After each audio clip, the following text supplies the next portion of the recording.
जय हिंद दोस्तों। स्वागत है आप सभी का हमारे YouTube channel e learning with Durgesh में। आज हम लोग भारत की भूगोल की महत्वपूर्ण सीरीज जो पढ़ रहे थे, जिसमें महाभारत सीरीज जीएस की, जिसमें भारत के भूगोल को हम लोग 18 दिन में संपूर्ण भारत का भूगोल खत्म करने का टारगेट रखे थे। उसी के आगे बढ़ते हुए आज की जो सीरीज है हम लोग वो पढ़ने जा रहे हैं। और आज की सीरीज हमारे परीक्षा के दृष्टिकोण से सबसे ज़्यादा महत्वपूर्ण है। क्यों महत्वपूर्ण है? क्योंकि आज के जो टॉपिक है उसका नाम है भारत के प्रमुख राष्ट्रीय उद्यान, जैवमंडल आरक्षित क्षेत्र, और साथ ही साथ यहाँ पे भारत के जो जैव अभ्यारण्य हैं, इन सभी के प्रश्नों की सीरीज मैं आपके बीच लेकर आया हूँ।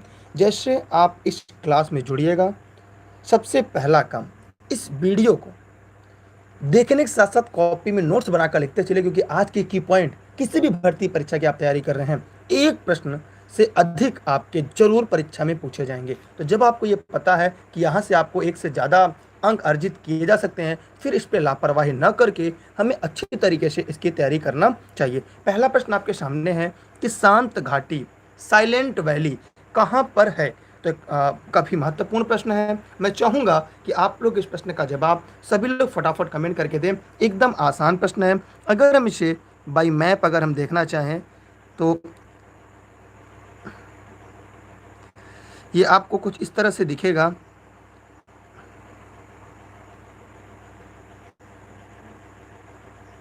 ठीक है, यहाँ ये क्षेत्र हमारा हो गया। अब यहाँ पे पूछ रहा है कि शांत घाटी क्या है। देखिए, इसका जो उत्तर है वो आप सभी को पता है कि जो शांत घाटी है, साइलेंट वैली है, वो कहाँ पे है? केरल में है। ये बहुत ही यूनिक प्रश्न है जो सबसे ज़्यादा परीक्षा में पूछा जाता है। अगर आप प्रीवियस ईयर पेपर दिए होंगे या लगातार आपने पेपरों का अध्ययन किया होगा तो आपको एक बात विदित होगा, केरल में शांत घाटी, जिसे हम साइलेंट वैली कहते हैं, ये कहाँ पर है? भारत के केरल राज्य में है। दूसरी बात, इसे हम साइलेंट वैली के नाम से भी जानते हैं, और ये अपनी जैव विविधता की अधिकता के कारण हम इसे साइलेंट वैली या शांत घाटी की संज्ञा देते हैं। इस घाटी में उष्णकटिबंधीय वर्षा वन पाए जाते हैं। कैसे वन पाए जाते हैं? उष्णकटिबंधीय वर्षा वन जो होते हैं वह कहाँ पे पाए जाते हैं? केरल में पाए जाते हैं। तो यह बात आपको परीक्षा के दृष्टिकोण से सबसे ज़्यादा महत्वपूर्ण था। और केरल में साइलेंट वैली है, यहीं पर अन्नामुडी शोला है, यहाँ पर ही पेरियार है, यहाँ पे मुथीकेडम शोला है। तो जो शोला शब्द जुड़ा हुआ है वो सबसे ज़्यादा आपका कहाँ पे है? केरल में है। हम आगे बढ़ रहे हैं अगले प्रश्न की तरफ। जितने लोग इस वीडियो में लाइव होंगे, जैसे जुड़ेंगे, सबसे पहला काम, वीडियो को लाइक करने के बाद अपने सभी मित्रों को शेयर जरूर कर देंगे, क्योंकि आज की सीरीज बहुत ही महत्वपूर्ण होने जा रही है। हम आगे बढ़ रहे हैं अगले प्रश्न की तरफ। अगला प्रश्न है कि शांत वैली कहाँ पर है? तो वही प्रश्न का रिपीट किया गया है, तो मैं उम्मीद करता हूँ ये प्रश्न आप तुरंत जवाब दे लेंगे। साइलेंट वैली को ही हम शांत घाटी कहते हैं। कौन सी घाटी? शांत घाटी के नाम से जानते हैं। तो परीक्षा में प्रायः ऐसे प्रश्न आते हैं, तो आप ये समझ के रखिएगा कि जो परीक्षा के प्रश्न होते हैं थोड़ा सा बहुत इतर होते हैं, लेकिन जितना मैं पढ़ा रहा हूँ उससे बाहर नहीं आएंगे। ये एक विश्लेषण है जो मैं आपके बीच लेकर आया हूँ। ये इसका उत्तर भी केरल होगा। क्या होगा? केरल होगा।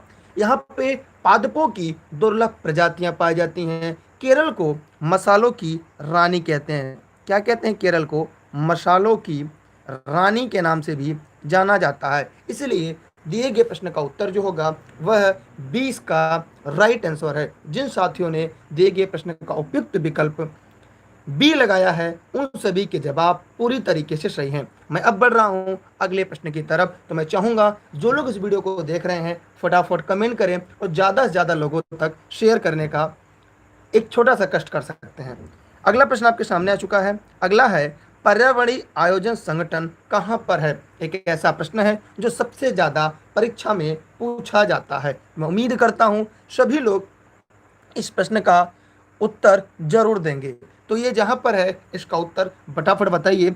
कौन से विकल्प को लॉक किया जाए, कौन से विकल्प पर ताला लगाया जाए? तो फटाफट कमेंट करिएगा। जो लोग इस वीडियो को लाइव देख रहे हैं सभी लोग फटाफट कमेंट करें और कमेंट करके बताएं कौन से विकल्प को ताला लगाया जाए। जल्दी से फटाफट कमेंट करें और कमेंट करके जवाब दें।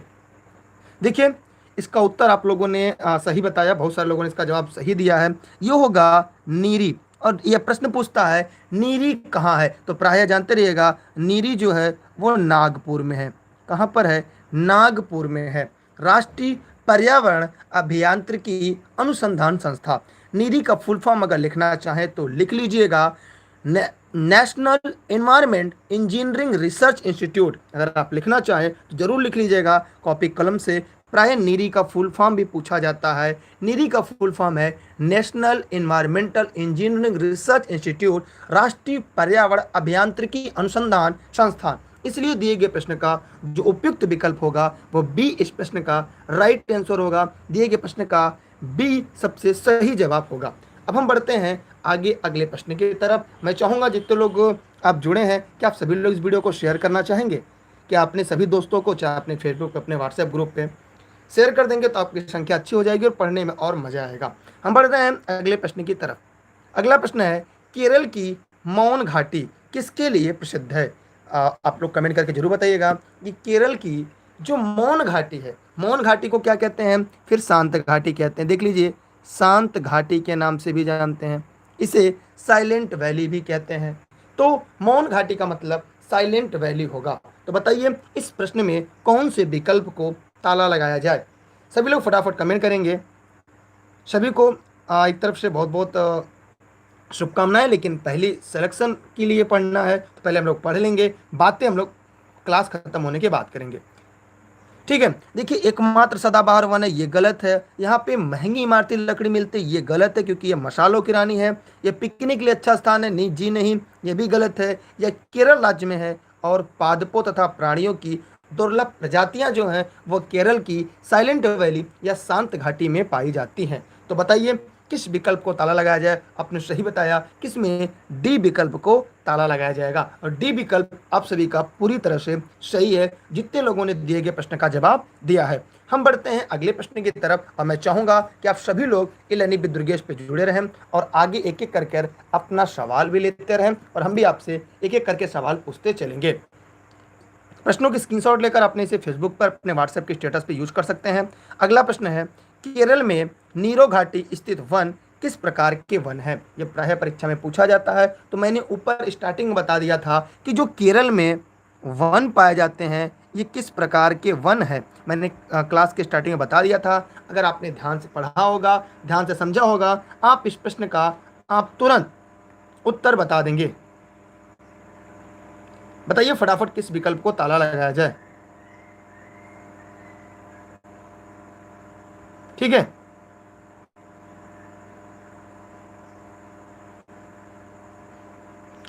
देखिए इसका उत्तर होगा सी, एकदम राइट आंसर। ये होगा उष्णकटिबंधीय वर्षा वन। एकदम सही जवाब आप लोगों ने दिया है। मैंने जितने लोगों ने उष्णकटिबंधीय वर्षा वन बताया है उन सभी का उत्तर पूरी तरीके से सही है, ठीक है। मैं बढ़ रहा हूं अगले प्रश्न की तरफ से। मैं चाहूंगा आप सभी लोग इस वीडियो को जितना ज़्यादा हो सके लोगों तक पहुंचाइएगा, शेयर कर दीजिएगा। ये क्लास और रोचक होने जा रही है क्योंकि यहाँ से हर साल एक प्रश्न परीक्षा में पूछे जाते हैं, इसलिए आज की सीरीज आपके लिए सबसे ज़्यादा महत्वपूर्ण होगी। हम आगे बढ़ रहे हैं, आपका समय ज़्यादा नहीं लेंगे। अगला है किस राष्ट्रीय उद्यान में वैली ऑफ फ्लावर्स स्थित है? यहाँ पे ध्यान से देखिएगा, इन सभी के बारे में आपको एक एक लाइन बताना पड़ेगा। इसलिए नहीं क्योंकि आपकी जानकारी बढ़ती चलेगी, आपकी जीएस बढ़ता जाएगा, इसलिए आप सभी को इनके विषय में एक एक लाइन स्पष्ट रूप से बताते चलनी पड़ेगी। तो जो लोग इस वीडियो को लाइव देख रहे हैं वे सभी लोग फटाफट कमेंट करेंगे और कमेंट करके जवाब देंगे। ध्यान से देखेंगे, यहाँ पे उत्तराखंड की बात सबसे पहले विकल्प ए है। सबसे ज़्यादा लोग उत्तराखंड पे ताला लगा रहे हैं। उत्तराखंड राज्य देखिए कहाँ पर है, अगर आप लोग लगातार पढ़ रहे तो ये क्षेत्र जो मैं बनाता हूँ ये लगभग ये उत्तराखंड है, जिसे हम यूके को शॉर्टकट में लिखते हैं।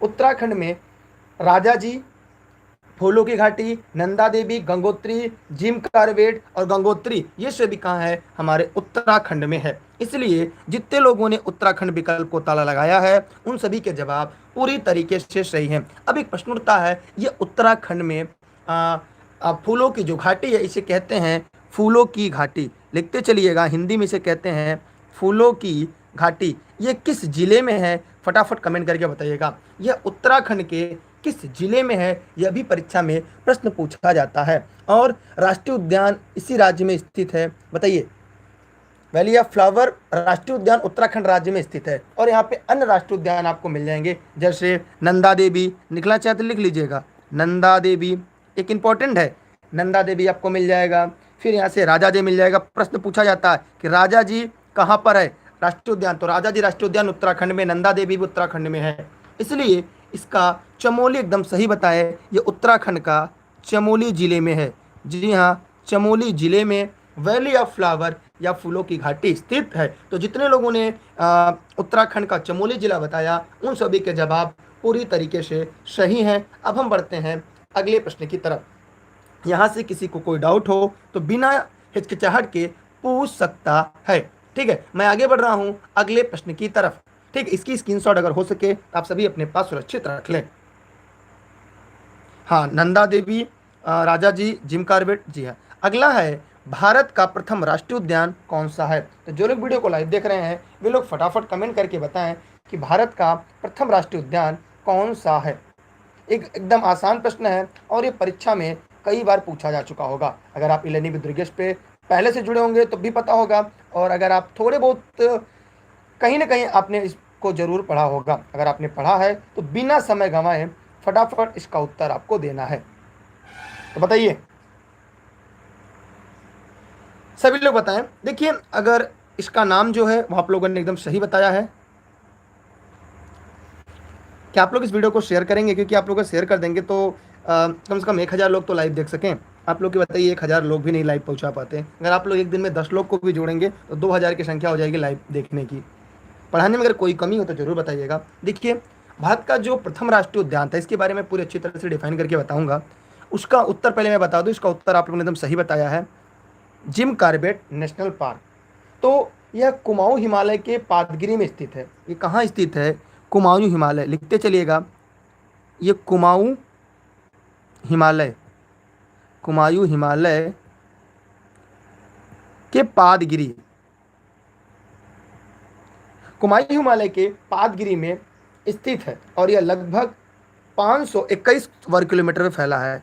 521 किलोमीटर स्क्वायर क्षेत्रों पर यह फैला हुआ है। इसका पुराना नाम हेली राष्ट्रीय उद्यान था। इसका पुराना नाम क्या था? हेली, लिखते चलिएगा, हेली राष्ट्रीय उद्यान था। ठीक है, क्या नाम था इसका? हेली राष्ट्रीय उद्यान था। ये बात आप लोग जानते रहिएगा। जिसकी अगर स्थापना देखा जाए तो कब हुआ था? 1936 में। कब हुई थी? 1936 में, 1936 में नेशनल हाईली के रूप में इसकी स्थापना की गई थी। फिर 1957 में, 1957 में इसका नाम बदलकर जिम कॉर्बेट नेशनल पार्क रखा गया। क्या रखा गया? ठीक है, 1957 में इसका जो नाम रखा गया वह जिम कॉर्बेट नेशनल पार्क रखा गया। फिर आगे चलकर 1973 में, फिर आगे चलकर 1973 में प्रोजेक्ट टाइगर की शुरुआत इसी उद्यान से की गई। 1973 में ये प्रश्न पूछा जा चुका है। अगर आप कभी भी परीक्षा दिए होंगे तो प्रोजेक्ट टाइगर सबसे पहले कब आया? 1973 में प्रोजेक्ट टाइगर आया। लेकिन इसकी शुरुआत कहाँ से की गई? तो इसकी जो शुरुआत थी वह जिम कॉर्बेट से की गई। कहाँ से की गई? जिम कॉर्बेट से किया गया। और इसके बारे में जानते रहिएगा। यहाँ पर बाघ, हाथी, चीतल, सांभर, नीलगाय, घड़ियाल, नागराज, बनेला, सुअर, छछूंदर आदि चीज़ों को यहाँ पे आपको मिलेंगे। तो इस प्रकार जितने लोगों ने दिए गए प्रश्न का उत्तर 1973 बताया है, मतलब ए बताया है, उन सभी के उत्तर पूरी तरीके से सही हैं। अब जरा कमेंट करके 1 मिनट आप हम लोग को ये बता दें, क्या आपको पूरा कॉन्सेप्ट समझ में आ गया? सभी लोग कमेंट करके बस इतना बता दें, क्या आप लोग को पूरा कॉन्सेप्ट समझ में आ गया? अगर आपको पूरा कॉन्सेप्ट समझ में आ गया होगा तो सभी लोग इस वीडियो को लाइक करने के साथ साथ शेयर करना ना भूलिएगा। ठीक है, हाँ अजी, मनीषा जी आपका बहुत बहुत धन्यवाद। प्रियंका, शिल्पा, अंजलि, रति, रेखा, राज, रजनी, आशीष, आस्था, सूर्या, हिना, राज, ममता, गजेंद्र, मीना, कपिल, अनुज, सूर्या, सुप्रिया, शिया, शशिकांत, आप सभी का बहुत बहुत धन्यवाद। एकता, रेखा, मोनिका, ठीक है, जयपाल। हम आगे बढ़ते हैं अगले प्रश्न की तरफ।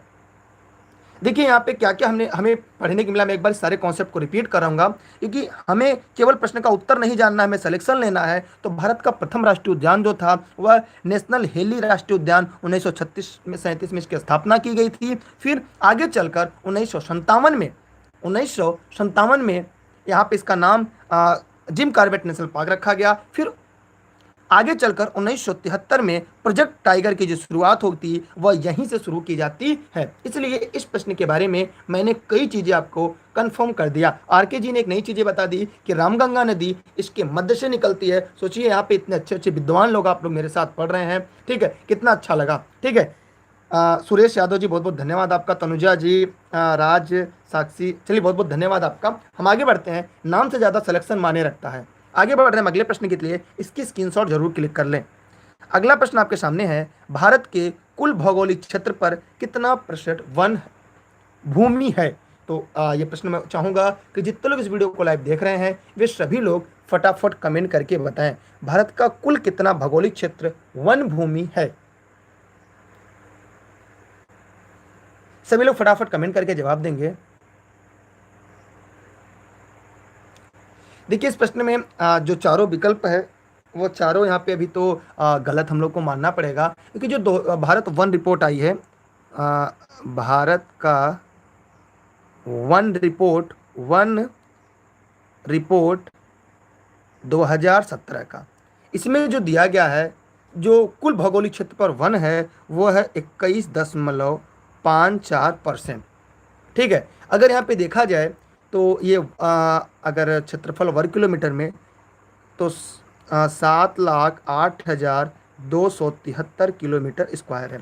लेकिन अगर 2015 की रिपोर्ट देखा जाए, 2015 की रिपोर्ट देखा जाए उसके आधार पर 24.कुछ% है।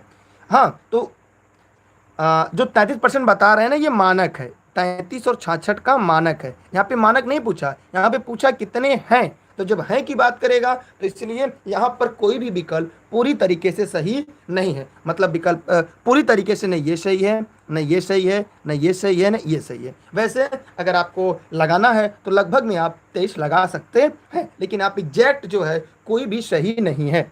ठीक है, तो इसलिए दिए गए प्रश्न में अगर माना जाए विकल्प परीक्षा के दृष्टिकोण से, क्योंकि विकल्प अगर माइनस मार्किंग नहीं छोड़ना नहीं है, तो वहां पे आपका क्या होगा, 20 का राइट आंसर आप लगा सकते हैं। ठीक है, मैं आगे बढ़ रहा हूं अगले प्रश्न की तरफ। ठीक है, तो जल्दी से फटाफट आप वीडियो को जितना ज़्यादा हो सके शेयर कर दीजिएगा। मैं आगे बढ़ रहा हूं अगले प्रश्न की तरफ। अगला प्रश्न आपके बीच आ चुका है कि निम्नलिखित में से किसे उद्यान गार्डन कहा जाता है लेकिन वह वास्तव में कोई भी गार्डन नहीं है? तो मुझे लग रहा है जितने लोग इस वीडियो को लाइव देख रहे होंगे वे सभी इस प्रश्न का उत्तर तुरंत बता देंगे। जितने लोग इस वीडियो को लाइव देख रहे हैं, अब ये देखना है कौन ऐसा व्यक्ति है जो इस प्रश्न का उत्तर सबसे पहले देगा। ठीक है, तो आप लोग ये बताइए क्या इस वीडियो को लाइक करने के बाद शेयर करना चाहेंगे? क्योंकि शेयर कर देंगे तो अभी मैं बहुत सारे की पॉइंट आपको नहीं पढ़ा रहा हूँ, अब मैं एक एक करके की पॉइंट बोलना शुरू करूँगा। तो आप लोग कॉपी कलम निकाल कर बैठ जाइए और एक एक की पॉइंट भी लिखते चलेगा। हर प्रश्न पे मैं एक की पॉइंट लिखवाऊंगा जो परीक्षा में बार बार पूछा जाता है। तो एक एक पॉइंट मैं लिखवाता चलूँगा, लेकिन उसके लिए आप जितने लोग लाइव हैं वीडियो को लाइक कर दें, क्योंकि पैसा नहीं कटेगा। शेयर करेंगे तभी पैसा आपका नहीं कटेगा, बेशक संख्या अच्छी हो जाएगी। यहाँ पे देखिएगा कोलकाता का ईडन गार्डन, क्योंकि यह पे क्रिकेट का ये मैदान है। ये क्या है? क्रिकेट का एक मैदान है। क्या है? ये क्रिकेट मैदान है। ठीक है, इसकी जो स्थापना हुई थी वह 1864 में हुई थी, 1864 में हुई थी, जिसे हम स्टेडियम कहते हैं। क्या कहते हैं? इसे हम स्टेडियम कहते हैं। तो ये कोलकाता का जो ईडन गार्डन है इसकी स्थापना 1864 में एक स्टेडियम के रूप में हुई थी, जो एक प्रकार का क्रिकेट का मैदान है। इसलिए जितने लोग इस प्रश्न का जवाब डी दिए थे वे सभी का उत्तर पूरी तरीके से सही था। जी हाँ, आप सभी ने एकदम सही बताया है, पूरा पूरा सपोर्ट कर रहे हैं। आप सभी को बहुत बहुत थैंक यू और बहुत ही अच्छा लगा। ठीक है, हम आगे बढ़ रहे हैं अगले प्रश्न की तरफ। आज पहली बार अभी तक इतनी क्लास चली और किसी ने अनलाइक नहीं किया, या ऐसा पहली बार हो रहा है, वरना क्लास प्रारंभ होने से पहले ही कुछ लोग अनलाइक करते थे। ठीक है, हम आगे बढ़ रहे हैं अगले प्रश्न की तरफ। अगला प्रश्न आपके सामने है, सुंदरवन के जंगल को और किस नाम से जानते हैं? तो जितने लोग वीडियो को लाइव देख रहे हैं केवल बताएं कि सुंदरवन के जंगल को और किस नामों से जाना जाता है। तो मैंने आपको स्टार्टिंग में बता दिया था, अगर आप इस वीडियो को लगातार देख रहे होंगे, इलेनी विद दुर्गेश से जुड़े होंगे, तो ये आपको पता होगा। अब हम एक प्रश्न पूछेंगे आपसे, ठीक है, ये WWF ये फुल फॉर्म क्या होगा? सभी लोग फटाफट कमेंट करेंगे WWF का फुल फॉर्म क्या होगा। तो सब लोग कमेंट करते रहें।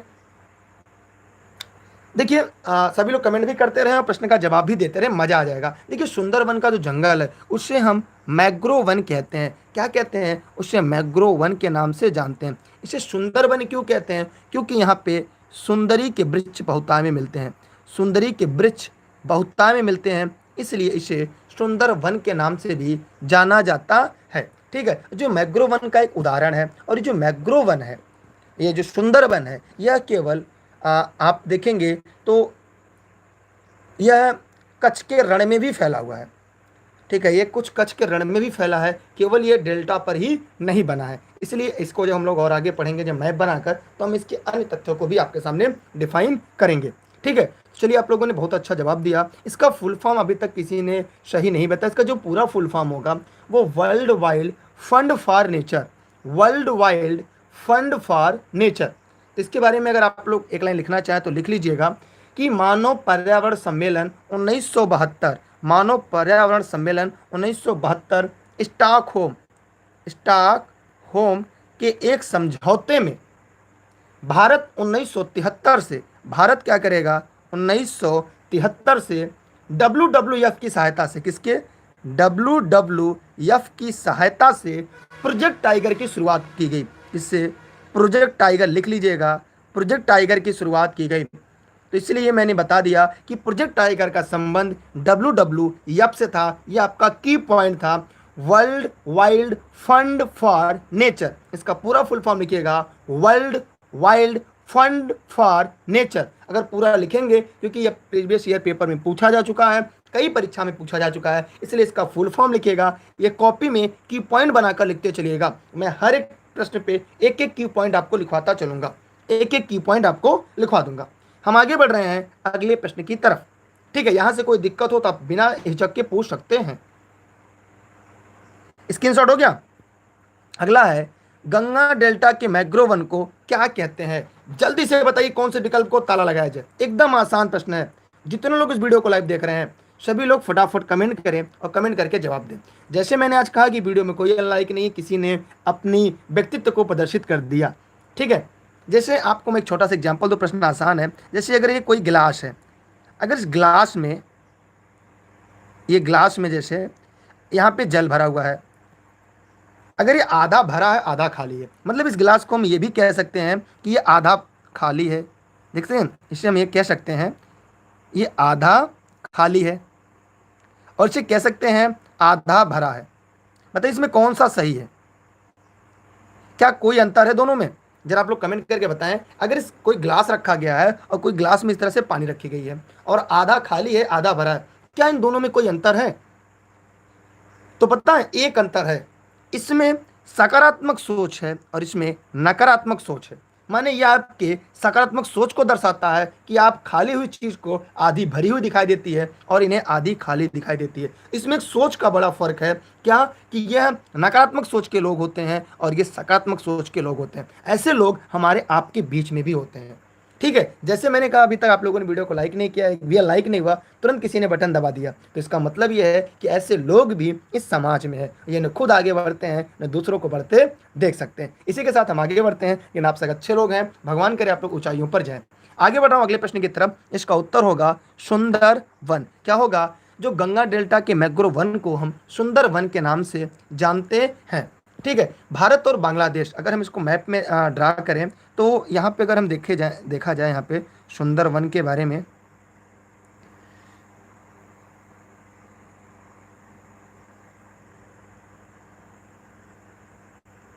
ठीक है, ये हमारा माली श्रीलंका छोटा बना दिया पिद्दी साहब। अब यहाँ पे, यहाँ से एक नदी आती है, गंगा नदी, आपको पता है 5 राज्यों से, फिर इधर से ब्रह्मपुत्र आती है। दोनों जब मिलती हैं तो फिर इनके डेल्टा पर, जो इनका डेल्टा है, यहाँ पर एक वन बनता है जिसे मैग्रो वन कहते हैं। इसी मैग्रो वन को सुंदरवन कहते हैं क्योंकि यहाँ पर सुंदरी के वृक्ष पाए जाते हैं।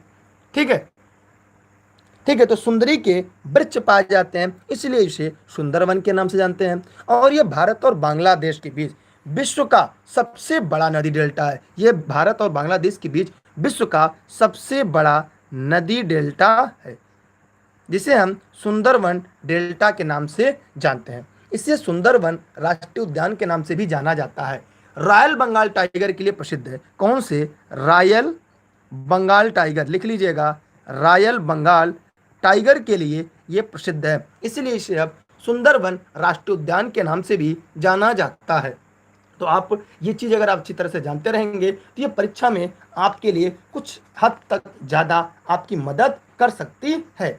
ठीक है, तो चलिए मैं आगे बढ़ रहा हूँ अगले प्रश्न की तरफ। अच्छा, आपको पता सुंदरवन की एक सबसे बड़ी विशेषता क्या होती है? जो मैंग्रोव वन की जड़ें होती हैं, जैसे अगर यहाँ पे हमने पेड़ लगा दिया, मेरी बात को गौर समझिएगा, जैसे यहाँ पे हमने पेड़ लगा दिया, तो जब पेड़ हम देखिए, हमको चित्र बनाने थोड़ा सा नहीं आता, जैसे हमारा ये पेड़ हो गया, ठीक है, ये हमारा पेड़ हो गया, तो जड़ें कहाँ जाती है आपको पता है? जड़ें हमेशा किधर जाती हैं? नीचे की तरफ जाती हैं। लेकिन आपको बड़ा आश्चर्य होगा कि जो सुंदरवन होता है, इनमें जो जड़ें होती हैं ये नीचे से ऊपर की तरफ आती हैं। आपने अभी तक जो पढ़ा होगा कि जड़ें ऊपर से नीचे जाती हैं, यहाँ तक कि बरगद की जड़ें भी नीचे की तरफ आती हैं, लेकिन जो सुंदर मैंग्रोव वन में जो वृक्ष होते हैं उनकी जड़ें ऊपर आती हैं। कारण उसका क्या है? आप लोग कमेंट करके बताइएगा। आप सभी लोग कमेंट करके बताइएगा कि जो मुख्य तना की जड़ें हैं वो ऊपर की तरफ क्यों निकलना प्रारंभ करती हैं। सभी लोग फटाफट कमेंट करिएगा और कमेंट करके आप लोग जरूर बताइएगा, क्योंकि ये प्रश्न आप लोग को हर जगह पढ़ने को नहीं मिलता, लेकिन जहाँ पढ़ने को मिलता है वहाँ पे आपको इसको अच्छी तरीके से तैयार करना चाहिए और समझना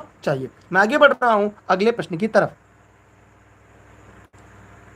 क्योंकि मैंने आपको पहले बताया हम इतना तोड़ कर पढ़ा देंगे कि यहाँ से आपका एक भी प्रश्न गलत नहीं होगा। जी मनीषा राव जी, आपने एकदम सही कहा।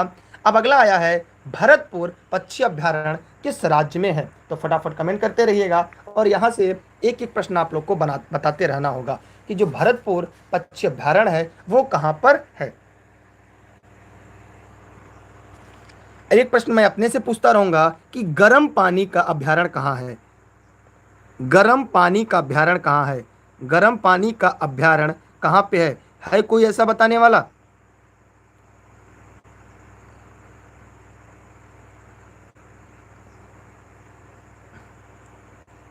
गर्म पानी का अभ्यारण्य कहाँ पर है? कोई है कमेंट करके बताने वाला? जल्दी से बताए कोई। गर्म पानी का अभ्यारण्य का एक प्रश्न आपको ये बताना है, दूसरा आपको ये बताना है। सोचिए कितना आसान प्रश्न मैं आपके लिए लेकर आया हूं। सभी लोग फटाफट कमेंट करेंगे। देखिए, भरतपुर जो पक्षी अभ्यारण्य है वो राजस्थान में है। कहाँ पर है?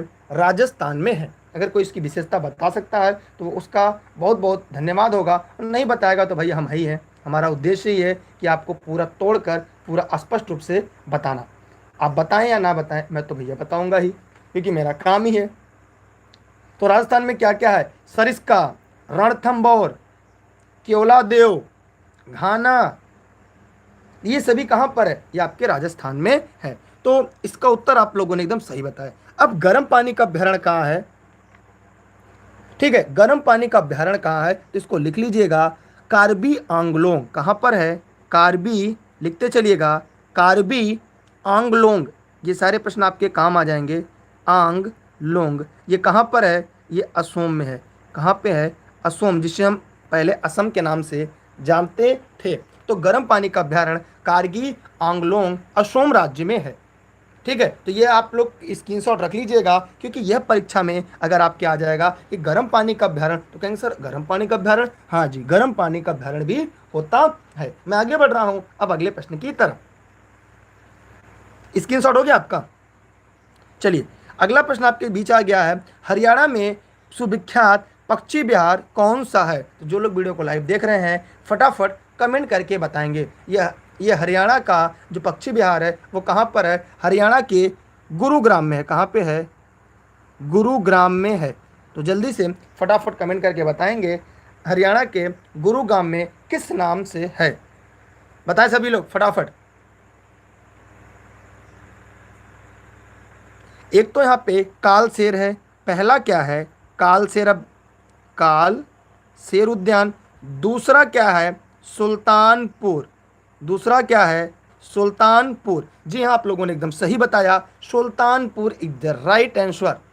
जी हाँ, यहाँ पर बड़ी संख्या में प्रवासी पक्षी आते हैं। क्या आते हैं? यहाँ पे प्रवासी पक्षी बहुताय आते हैं। जो प्रवासी पक्षी होते हैं वे यहाँ पे सबसे ज़्यादा आते हैं। आगे बढ़ रहे हैं हम अगले प्रश्न की तरफ। अगर आप चाहें तो एक की पॉइंट मैं यहाँ पे लिखवा दूँ, अगर आप चाहें तो मैं एक की पॉइंट लिखवाता चलूँ। फिर आने दो, मैं आगे पढ़ा लूँ तब लिखवाऊँ ना। चलिए आगे बढ़ रहा हूँ अगले प्रश्न की तरफ। आगे बढ़ रहे हैं अगले प्रश्न की तरफ। नामदफा नेशनल पार्क कहाँ पर है? तो फटाफट कमेंट करके आपको बताना है कि जो नामदफा नेशनल पार्क है वो कहाँ पर है। तो सभी लोग फटाफट कमेंट करें कौन से विकल्प को ताला लगाया जाए। जी हाँ, आप लोग का बड़ा अच्छा फीडबैक मिल रहा है, थैंक यू आप सभी को, क्योंकि आप लोग काफ़ी अच्छी तरीके से प्रश्नों का जवाब दे रहे हैं। इससे बात विदित स्पष्ट होता है कि आप सभी लोग लगातार पढ़ रहे हैं और मेहनत कर रहे हैं, और हमें भी अच्छा लग रहा है आपको पढ़कर, आपके साथ पढ़ाकर। देखिए माना ये भारत का मैप है, बहुत अच्छा नहीं बन पाता लेकिन आप लोग मान लिया करिए ये भारत का मैप है। तो नामदफा कहाँ पर है? सभी लोग फटाफट कमेंट करें कि नामदफा नेशनल पार्क कहाँ पर है। तो देखिए आप लोग को पता होना चाहिए कि जो नामदफा या अभ्यारण्य बाघ, चीता और लमचित्ता और शाह के लिए सबसे ज़्यादा है, ठीक है। और यह अभ्यारण्य 200 से लेकर 4500 मीटर की ऊंचाई पर स्थित है, और ये 1800 वर्ग किलोमीटर में फैला है, और यह भारत के अरुणाचल प्रदेश राज्य में है। मतलब अगर देखा जाए तो यह यहाँ पर है, यह भारत का जो अरुणाचल प्रदेश है उस राज्य में फैला हुआ है। तो जितने लोगों ने इस प्रश्न का उत्तर डी बताया था उन सभी के जवाब पूरी तरीके से सही है, ठीक है। जितने लोगों ने नामदफा बताया था उन सभी के जवाब क्या है? पूरी तरीके से सही है, ठीक। तो हम आगे बढ़ें अगले प्रश्न की तरफ। कोई डाउट तो नहीं है ना किसी को? अगर कोई डाउट हो, कहीं कोई समस्या हो, आप तुरंत पूछेंगे हमसे, क्योंकि मेरा उद्देश्य है केवल आपको सिलेक्शन दिलाना। अच्छा, अरुणाचल प्रदेश में और कोई है? नामदफा के अलावा माउलिंग भी है। यहाँ पे पहला तो ये हो गया, दूसरा लिख लीजिएगा माउलिंग। माउलिंग अभ्यारण्य भी कहाँ पे है? यह भी यहाँ पे है। कहाँ पे? अरुणाचल प्रदेश में। तो ये दोनों आप जानते रहिएगा। हम आगे बढ़ रहे हैं अगले प्रश्न की तरफ। सभी ये कॉन्सेप्ट क्लियर हो गए ना? अगला प्रश्न है एकमात्र, यहाँ पे दिया है एकमात्र सेंचुरी है जहाँ कश्मीरी महामृग पाया जाता है। तो बहुत ही आसान प्रश्न है, ये कौन सा ऐसा अभ्यारण्य है जहाँ पर महामृग पाया जाता है? तो बहुत ही आसान प्रश्न है। मैं चाहूँगा कि जो लोग इस वीडियो को लाइव देख रहे हैं वे सभी इस दिए गए प्रश्न का जवाब पूरी तरीके से दें, और सभी लोग कमेंट करें। और अभी तक अगर आपने वीडियो को लाइक नहीं किया है तो लाइक करने के बाद अपने 10-10 मित्रों को कम से कम शेयर कर दें, ताकि आपके सभी साथी मित्र भी इन लर्निंग विद दुर्गेश के साथ जुड़ सके, और वह भी अपनी जो सामान्य अध्ययन की सीरीज है उसमें भारत का भूगोल में एक अहम प्रश्न की तैयारी की तरफ आगे बढ़े। चलिए यहाँ पे हम आपको स्पष्ट कर दें थोड़ा सा। यहाँ पे एकमात्र सेंचुरी है, तो बहुत सारे लोगों ने एकदम सही उत्तर बताया है। आप लोगों ने दाची गांव बताया है। क्या बताया है? दाची गांव बताया है। जो दाची गांव है ये कहाँ पर है? ये श्रीनगर में है। कहाँ पर है? ये यहाँ पर श्रीनगर में है। दाची गांव कहाँ पे है? श्रीनगर में है। और आपको पता होना चाहिए श्रीनगर क्या है? जम्मू कश्मीर की राजधानी है, ठीक है। कहाँ पर है? ये जम्मू कश्मीर की राजधानी में है। और यहाँ पर कश्मीरी महामृग पाया जाता है। क्या पाया जाता है? कश्मीरी महामृग पाया जाता है। और याद रखिएगा इस अभ्यारण्य के अलावा भारत में कहीं भी हंगुल प्रजाति के हिरण, जी हाँ हंगुल प्रजाति लिख लीजिएगा, ये पूछा जाता है हंगुल प्रजाति, हंगुल प्रजाति के जो हिरण है वो पूरे भारत में अन्य किसी भी जगह अस्थाई स्थल पर नहीं पाए जाते, केवल एक जगह पाए जाते हैं, जो क्या है? दाची गांव, श्रीनगर, जम्मू कश्मीर में है। अगर आपसे पूछा जाए कि हंगुल के साथ साथ एक बात और आपको साथ जानते रहना चाहिए, जम्मू कश्मीर में हेमिस भी है। अगर यहाँ पे लिखना चाहें कि कौन कौन सा यहाँ पे अभ्यारण्य है जम्मू कश्मीर में, तो एक है क्या? हेमिस। क्या है? हेमिस, हेमिस है। दूसरा अगर देखा जाए तो दाची गांव है। क्या है? दाची गांव है। ये प्रमुख प्रसिद्ध लिखवा दे रहा हूं जो परीक्षा में सबसे ज्यादा पूछा जाता है, सलीम अली। जी हाँ सलीम अली। इससे जुड़े हुए कई तथ्य मैं आगे स्पष्ट कर दूंगा। इसे हम सिटी फॉरेस्ट कहते हैं। और एक किश्तवाड़, किश्तवाड़ इसे सिटी फॉरेस्ट के नाम से जानते हैं। तो ये ऐसे हैं जो परीक्षा में बार बार पूछे जाते हैं, ठीक है। अच्छा ये बताइए मृग, जो मृग होते हैं उनके जो महकता है उसे क्या कहते हैं? ठीक है जी, आपने एकदम सही बताया। हम आगे बढ़ते हैं अगले प्रश्न की तरफ, स्क्रीनशॉट क्लिक कर लें। अगला क्या है कि अगला प्रश्न आपके सामने है कि भारत में निम्नलिखित में से वह बायो रिजर्व कौन सा है जो शेरों के लिए एक प्राकृतिक पर्यावास है। क्या है?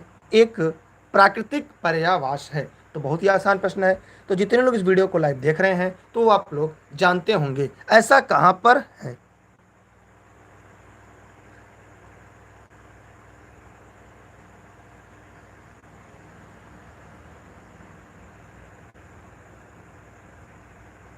ठीक, तो ये माना है। तो बताइए भैया कहां पर है ये व्यवस्था। सभी लोग फटाफट बताएं, कस्तूरी मृग को किस स्थान पर पाया जाता है। सभी लोग फटाफट वीडियो को पहले शेयर कर दें। सभी लोग बताएं।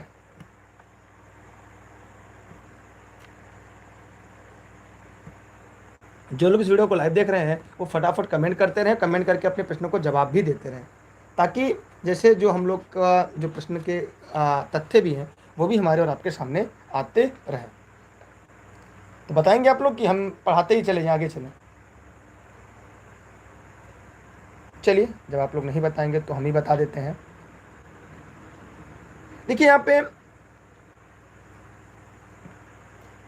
गिर का बायो रिजर्व होगा जहां पे शेर, जी हाँ आपने सही सुना, शेर के लिए प्राकृतिक पर्यावास है। इसके ऊपर डॉक्यूमेंट्री बनी है, इसलिए इसका उत्तर क्या होगा? डी इसका राइट आंसर होगा। यहाँ से कई प्रश्न आपके परीक्षा में पूछे जा सकते हैं। अगर आप लोग लगातार तैयारी कर रहे होंगे तो आप लोग को पता होगा यहाँ से कि एक प्रश्न प्रायः पूछा जाता है कि और जो शेरों के जो अभ्यारण्य हैं वो अन्य भारत के किन किन स्थानों पर मिलते हैं। यहाँ पे गिर के बाद एक प्रसिद्ध है गुजरात में मैरीन। मैरीन भी गुजरात में सबसे प्रसिद्ध है। जो पूछा जाता है ब्लैक बक कहाँ पर है, कोई बता सकता है? ब्लैक बक ये भारत के किस राज्य में है? तो जो ब्लैक बक है यह भी भारत के गुजरात राज्य में ही है। ये दोनों क्या है? भारत के गुजरात राज्य में ही है। ठीक है, मैं आगे बढ़ रहा हूं अगले प्रश्न की तरफ। प्रसिद्ध गिर का वन कहाँ पाया जाता है? तो आप लोग का फटाफट कमेंट करके जवाब देना है कि जो प्रसिद्ध गिर का वन है वो कहाँ पाया जाता है। जो लोग वीडियो देख रहे हैं फटाफट कमेंट करें और कमेंट करके बताएं कि जो गिर का वन है वो कहाँ पाया जाता है। तो बहुत आसान है, तो ये गिर का वन कहाँ पे है? गुजरात में पाया जाता है। ठीक, जिसे हम बब्बर शेर के नाम से जानते हैं। इसको दाढ़ी होती है। ठीक है, मैं आगे बढ़ रहा हूँ अगले प्रश्न की तरफ। यहाँ पे बताना है क्या भारत का सबसे बड़ा जीव मंडल नीचे है। फटाफट कमेंट करेंगे, कमेंट करके बताएंगे। और देखिए डेली क्लास के लिए आप टेलीग्राम ज्वाइन कर लेंगे जो अभी तक नहीं जुड़े होंगे। टेलीग्राम पे दुर्गेश सर सर्च करके ई लर्निंग विद दुर्गेश है। ऑनलाइन क्लास और नोट्स के लिए 6306344336 नंबर पर व्हाट्सएप करके जुड़ सकते हैं। आप लोग वीडियो को जितने लोग हैं सभी लोग अपने सभी ग्रुप में शेयर कर दीजिएगा। और अभी तक अगर आपने लाइक नहीं किया तो लाइक ज़रूर कर दीजिएगा। ठीक है, विद्यामय कसम है, सभी लोग वीडियो को शेयर कर दीजिएगा। देखिए होगा मन्नार की खाड़ी। क्या होगा? मन्नार की खाड़ी। क्या होगा इसका? मन्नार की खाड़ी, क्योंकि यह 10,500 किलोमीटर स्क्वायर में फैला हुआ है। ठीक है, इसलिए इसका उत्तर क्या होगा? मन्नार की खाड़ी। भारत का सबसे बड़ा जो जीवमंडल नीचे है वो कहाँ पर है? वो है विकल्प के आधार पर मन्नार की खाड़ी। तो सभी लोग इसे लगा लीजिएगा, टिक कर लीजिएगा। डी इसका राइट आंसर है। ठीक है, मैं आगे बढ़ रहा हूं अगले प्रश्न की तरफ। यहाँ पे कुछ मिलान करना है तो मैं चाहूंगा आप लोग फटाफट इसका मिलान कर दें, बहुत ज़्यादा समय तो नहीं लगेगा। कान्हा का संबंध किससे है? तो कान्हा किसली अभी आगे हम लोग पढ़ेंगे। कान्हा किसली कहाँ पर है, इसका संबंध किससे है। ठीक है, काजीरंगा का संबंध किससे है? तो भाई काजीरंगा तो इतना ज़्यादा प्रसिद्ध है, आप लोग जानते होंगे। एक सींग वाला गैंडा भारत में पाया जाता है तो काजीरंगा में ही पाया जाता है। ठीक, गिर का है, शेर है, दाढ़ी वाला शेर है। तो ये आप लोग सभी लोग क्लिक कर लीजिएगा। ठीक, मैं आगे बढ़ रहा हूँ अगले प्रश्न की तरफ। फटाफट आप लोग, सुंदरी के वृक्ष कौन से प्रकार का वृक्ष है? तो कल मैंने पढ़ाया था, फटाफट इस प्रश्न का जवाब दीजिएगा। यार आप लोग वीडियो को शेयर कर दीजिए, कम से कम 10-10 ग्रुप में शेयर कर दीजिए, इतनी कृपा तो कर सकते हैं। सभी लोग फटाफट शेयर करें। अच्छा, प्रोजेक्ट घड़ियाल की शुरुआत कहाँ हुई थी? प्रोजेक्ट घड़ियाल की शुरुआत कब हुई थी? फटाफट कमेंट करके बताइएगा। प्रोजेक्ट घड़ियाल, देखिए ये ज्वारी वन है। ये क्या है? ज्वारी वन है, इसे मैग्रो वन भी कहते हैं, इसे मैग्रो वन के नाम से भी जाना जाता है। इसलिए इस प्रश्न का उत्तर ए इसका राइट आंसर है। जितने लोगों ने ए विकल्प को ताला लगाया है उन सभी का उत्तर पूरी तरह से सही है। ज्वारी वन को मैग्रो वन के नाम से भी जाना जाता है। ठीक है,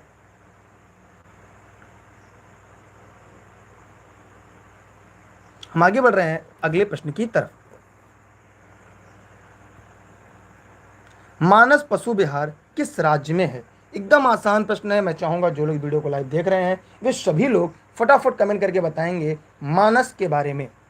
जी हाँ, जो लोग वीडियो को लाइव देख रहे हैं फटाफट कमेंट करके बताएंगे। अगर आप लोग बताएंगे तो ठीक है, नहीं तो हम जल्दी से आगे बढ़ जाएंगे, क्योंकि आप लोग सपोर्ट ही नहीं कर रहे हैं, वीडियो को शेयर नहीं कर रहे हैं। लेकिन मेरा उद्देश्य है कि भैया अगर आप लोग जितने लोग जुड़े हैं उतने लोग को हम पढ़ा कर ही जाएंगे, चाहे स्थिति चाहे जो भी हो जाए। तो आपकी इच्छा है, आप क्या करना चाहेंगे। देखिए, अगर मानस की बात करें, मैं आपको पहले समझा दूं कि मानस का राष्ट्रीय उद्यान जो है ये यूनेस्को द्वारा वर्ल्ड हेरिटेज की साइड में रखा गया है। यहाँ पे प्रोजेक्ट टाइगर और एलिफेंट रिजर्व है, और यह असम का एक जैव मंडल आरक्षित क्षेत्र है। किसका है? ये है असम का एक जैव मंडल आरक्षित क्षेत्र है। याद रखिएगा, ये एलिफेंट रिजर्व और टाइगर रिजर्व दोनों है। ये बाघ और हाथी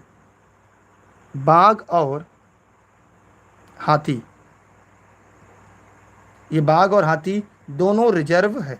इसे हम मानस पशु विहार के नाम से भी जानते हैं। एक जमंडल आरक्षित क्षेत्र है। ठीक है, चलिए हम अगले प्रश्न की तरफ बढ़ते हैं। तो आप लोग से फिर वही एक बात है कि आप वीडियो को ज़्यादा से ज़्यादा शेयर करें। यहाँ पे काजीरंगा के बारे में पूछा है, तो फटाफट कमेंट करके आप लोग काजीरंगा के बारे में बता दें कि जो काजीरंगा राष्ट्रीय उद्यान है वो किस चीज़ के लिए प्रसिद्ध है।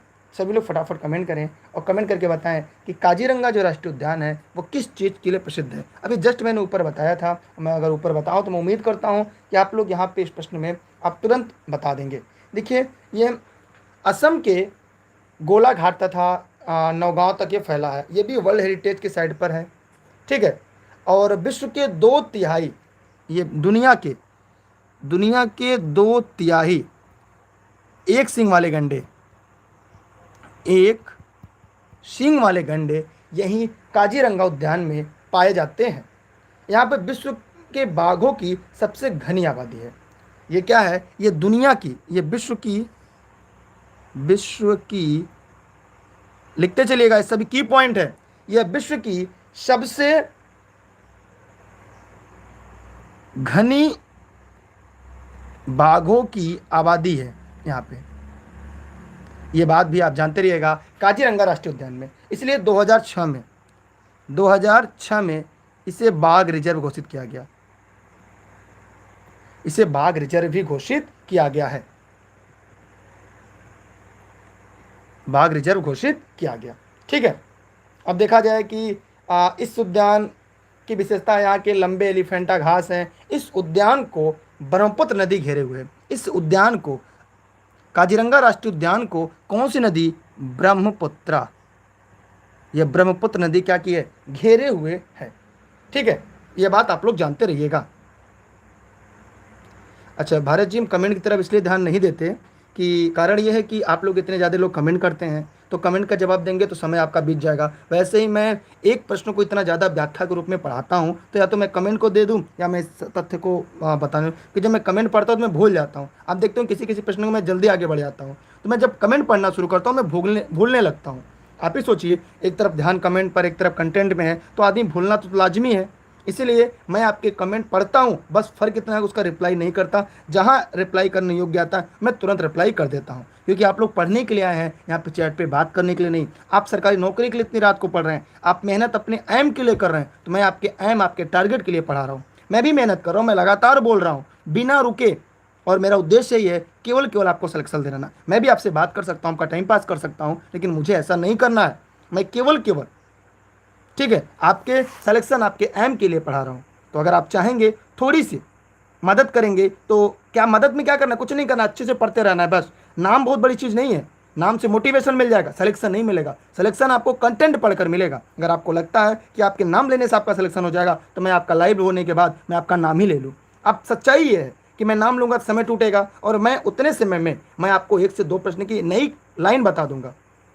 तो जोश के लिए आपका एम काफ़ी है। जब हम रास्ते में चलते हैं ना, देख रिक्शा वाला जो होता है उसे देख कर सोचिएगा ये रिक्शा क्यों चलाता है, एक चप्पल वाला चप्पल क्यों बनाता है, एक मॉल में आदमी कपड़ा क्यों बेचता है। इसका मतलब है कि वो जो कर रहा है उसकी कमियां रह गई हैं, और कुछ लोग नौकरी करते हैं, इन्हीं कमियों को समझना है और हमें आपको अपना बेस्ट देना है। मेरी बात को किसी व्यक्ति को बुरा लगा उसके लिए मैं शायद क्षमा चाहता हूँ। बी कंटिन्यू, आगे चलते हैं।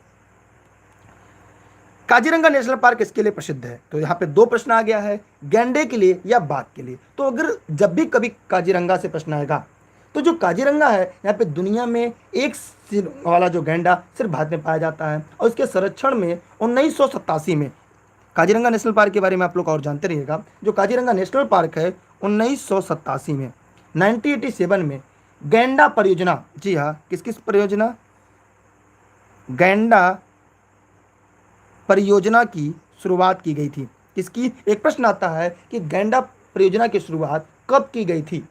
तो याद रखिएगा, गैंडा परियोजना की शुरुआत कब की गई थी? 1987 में की गई थी। और काजीरंगा असम में एक सींग वाले गैंडा का संरक्षण दिया जाता है। इसके अलावा जो गैंडा के लिए मानस, लिख लीजिएगा, अगर गैंडे के लिए अभ्यारण्य पूछ दिया जाए तो एक हो गया काजीरंगा,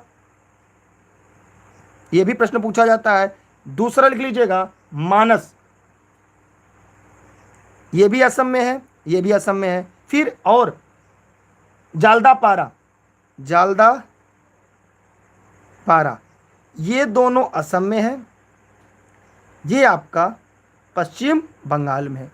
यह बात आप जानते रहिएगा कि जो गैंडा है, जो गैंडा के लिए पाया जाता है वो कहाँ पर है? वो 1987 में गैंडा परियोजना शुरुआत की गई थी, ठीक है।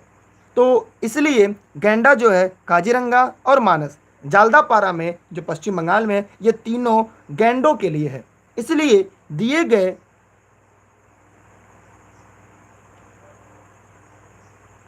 ठीक है, इसलिए इसका उत्तर क्या होगा? ए इस प्रश्न का राइट आंसर है। आप लोगों ने एकदम सही बताया, आप लोग काफ़ी सपोर्ट कर रहे हैं, तो मेरा उद्देश्य आपको अच्छे से पढ़ाना। चलिए फटाफट आगे बढ़ते हैं, ठीक है। चलिए मैं एक बार आपके नाम ही ले लेता हूँ। राज ठाकुर जी, बहुत बहुत धन्यवाद आपका। अंकिता पांडे, अभिषेक श्रीवास्तव, वीरेंद्र यादव, शबनम खातून, आप लोग बहुत अच्छा है कि आप लोग प्रतिदिन क्लास में रहते हैं, ठीक है। कृतिका जालौद, अक्षय कुमार, मनोज कुमार कोहली, समीक्षा यादव, सॉरी, मैं ध्यान कहाँ दूँ, मैं खुद ही, ठीक है। सभी प्रोजेक्ट के बारे में मैं आपकी बात कर रहा हूँ। आशीष, उत्कर्ष, शुभम, आशुतोष, अमित, पूजा, बीना, शाश्वत, ठीक है। दरअसल मैं नाम देखूंगा तो मुझे व्याख्या भी करनी रहती है ना।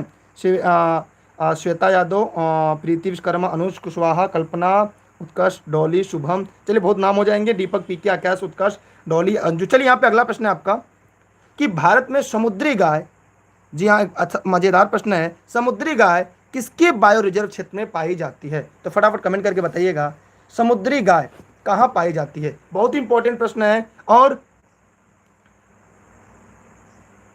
हाँ प्रियंका जी, बहुत बहुत धन्यवाद आप सभी का। बीना, रुशाना, प्रीति, दिलीप, आशीष, सौरभ, छावी, शानी, चलिए बहुत बहुत धन्यवाद आप सभी का। अब देखिएगा, ये 10,500 किलोमीटर स्क्वायर में फैला हुआ है मन्नार की खाड़ी। कौन सी खाड़ी?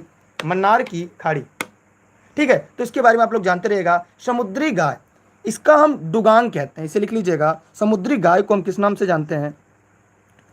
डुगांग। इसे हम समुद्री गाय भी कहते हैं। ये एक स्तनधारी जीव है। कैसा है? ये स्तनधारी एक प्रकार का जीव है। ये समुद्री घास खाता है, इसी प्रकार का नुकसान नहीं पहुंचाता। मन्नार की खाड़ी के अलावा ये कच्छ की खाड़ी में, पाक की खाड़ी में पाया जाता है, लेकिन इसकी कुछ संख्या अंडमान निकोबार क्षेत्र में भी मिलती है, ठीक है। इसलिए इस प्रश्न का उत्तर क्या होगा? 20 का राइट आंसर होगा। तो ये सारी बातें आप जानते रहिएगा। कहीं आपका दुआंग पूछ लिया, ठीक है, कहीं आपको पूछ लिया कि दुगांग, कहीं डुगांग, तो आप जानते रहिएगा वो किसको पूछ रहा है, वो समुद्री गाय को ही पूछ रहा है। मैं आगे बढ़ रहा हूँ अगले प्रश्न की तरफ। आप लोग सहमत है ना? क्लास समझ में आ रही है? अच्छा, आप लोग वीडियो को शेयर कर सकते हैं। लवली सिंह, दिनेश सानी, राज ठाकुर, अशोक, शालिनी, सोनी, प्रदीप, पीके, आप सभी लोग जो लोग वीडियो देख रहे हैं लाइव, इस वीडियो को शेयर कर सकते हैं अपने फेसबुक पे, अपने व्हाट्सएप के स्टेटस पे, जहाँ जहाँ भी हो सके आप ज़्यादा लोगों तक पहुँचा तो सकते हैं। आगे बढ़ रहे हैं। पंचमढ़ी जीव संरक्षण कहाँ पर? पंचमढ़ी कहाँ पर है? सभी लोग फटाफट कमेंट करें कि भैया पंचमढ़ी कहाँ पर है। सभी लोग फटाफट कमेंट करें और बताएं कि पंचमढ़ी कहाँ पर है। देखिए अगर पंचमढ़ी देखा जाए तो ये कहां पर है, सभी लोग फटाफट बताएं।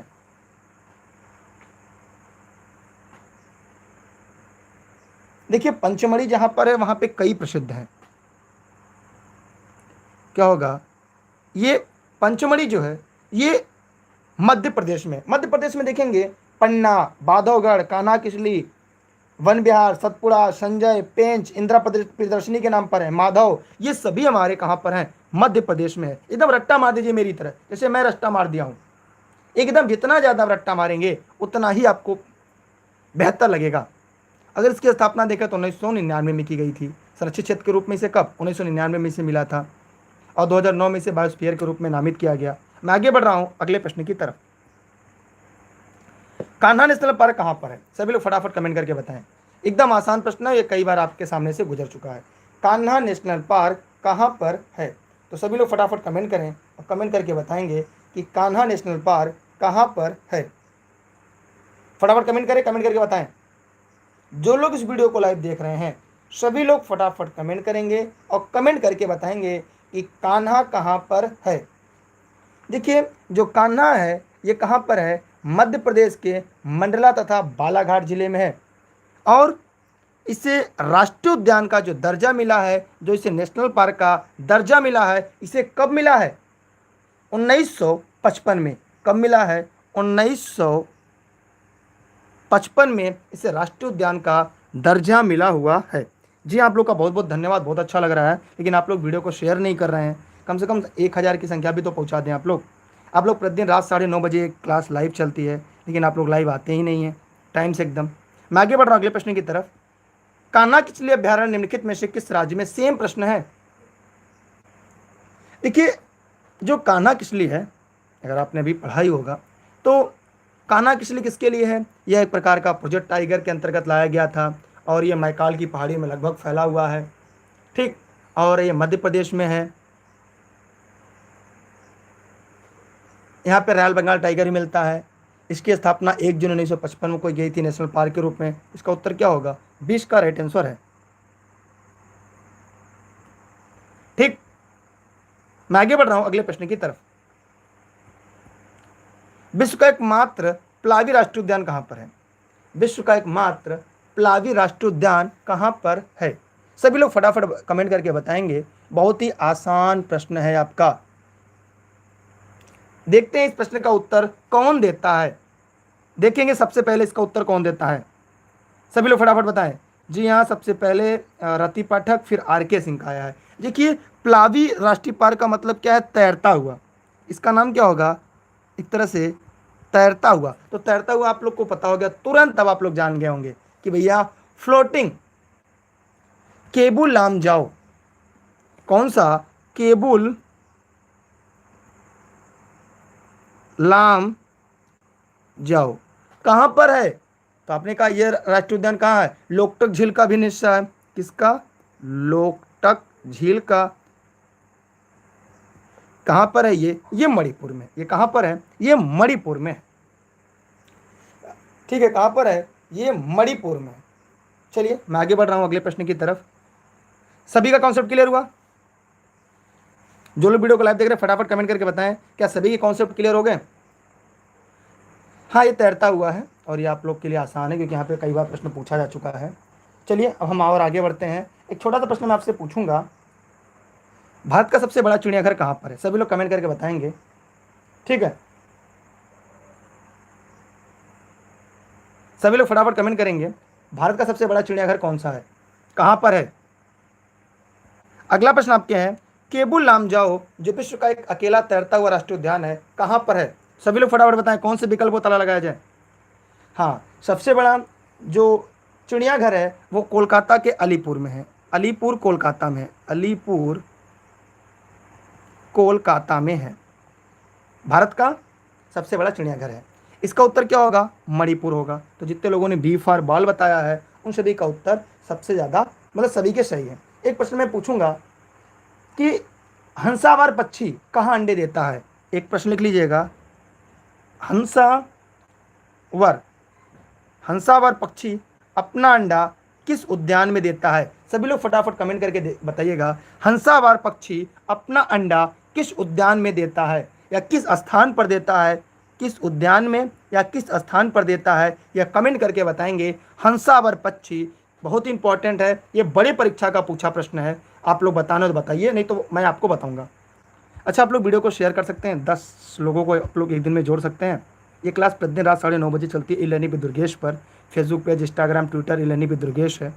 जो हंसावर पक्षी है ये कच्छ के रण में, लिख लीजिएगा, कच्छ के रण में, कच्छ का जो रण उद्यान है वहाँ पर हंसावर पक्षी, जी हाँ, हंसावार पक्षी जो है वो अपने अंडे देती है। इसकी स्क्रीनशॉट जरूर लिखिएगा, ठीक है। और जंगली गधा का जो प्राकृतिक अधिवास है वो यहीं कच्छ के रण में है। जंगली गधा का जो प्राकृतिक वास है वो कहाँ पे है? कच्छ के रण में ही है। जंगली गधा का जो प्राकृतिक अधिवास है वो कच्छ के रण में ही है। मैं आगे बढ़ रहा हूं अगले प्रश्न की तरफ। पक्षियों का स्वर्ग किसे कहते हैं? यहाँ पे पूछा है विश्व का एकमात्र तैरता हुआ राष्ट्रीय उद्यान केबुल लामजाओ कहाँ पर है? इसका उत्तर आप लोगों को पता हो गया होगा, Manipur is right answer. Manipur is right answer, ठीक है। ये कि प्रवास करने के बाद उसी क्षेत्र में पहुंचता है, इसलिए वो वहां पे अपने घोंसले बनाता है और घोंसले बनाने के बाद वहीं पर अपना अंडा देता है, ठीक है। मैं आगे बढ़ रहा हूं अगले प्रश्न की तरफ। पक्षियों का स्वर्ग किस राष्ट्रीय उद्यान को कहते हैं? सभी लोग फटाफट कमेंट करके बताएंगे। अगला प्रश्न है नागरहोल नेशनल पार्क किस राज्य में है? बहुत ही आसान प्रश्न है। मैं चाहूंगा जितने लोग इस वीडियो को लाइव देख रहे हैं सभी इस प्रश्न का जवाब देंगे। नागरहोल किस राज्य में है? सभी लोग फटाफट कमेंट करेंगे और कमेंट करके जवाब देंगे कि नागरहोल किस जगह पर है। फटाफट कमेंट करें। कोई भी देखिए, अगर जिसको नहीं पता तब भी आप लोग को प्रयास करना चाहिए, बताना चाहिए। देखिए यहाँ पे राजीव गांधी, बांदीपुर, बनोरघट्टा, कुंद्रेमुख यहीं पे है। अगर इसको मैप में हम आपको बता दें तो क्या आप उसका नाम बता देंगे? क्या मैप में अगर मैं आपको दिखाऊं कि यहाँ पर है ये, अब जरा बताइए कौन सा राज्य है? जी, आप लोगों ने एकदम सही बताया, Karnataka is right answer. Nagarhole national park कहाँ पर है? कर्नाटक में, एकदम राइट आंसर है। कर्नाटक का एकदम सही जवाब 20 का राइट आंसर है,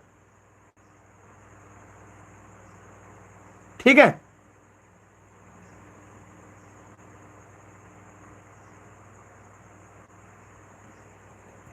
अगला प्रश्न है दुदुमलाई पशु विहार किस लिए प्रसिद्ध है? फटाफट बताएंगे। दुदुमलाई, सभी लोग फटाफट बताएंगे। इसे मुद्दुमलाई कहते हैं। मुद्दुमलाई किसके लिए प्रसिद्ध है? सभी लोग फटाफट कमेंट करके बताएंगे। देखिए, अगर मुद्दुमलाई को देखा जाए तो बाघों के लिए, अर्थात बाघों के लिए, किसके लिए? बाघों के लिए। तो जितने लोगों ने बाघों के लिए बताया है उन सभी का प्रश्न का उत्तर एकदम सही है। मैं आगे बढ़ रहा हूं अगले प्रश्न की तरफ। भारत में प्रथम जैवमंडल रिजर्व की स्थापना कहां पर हुई?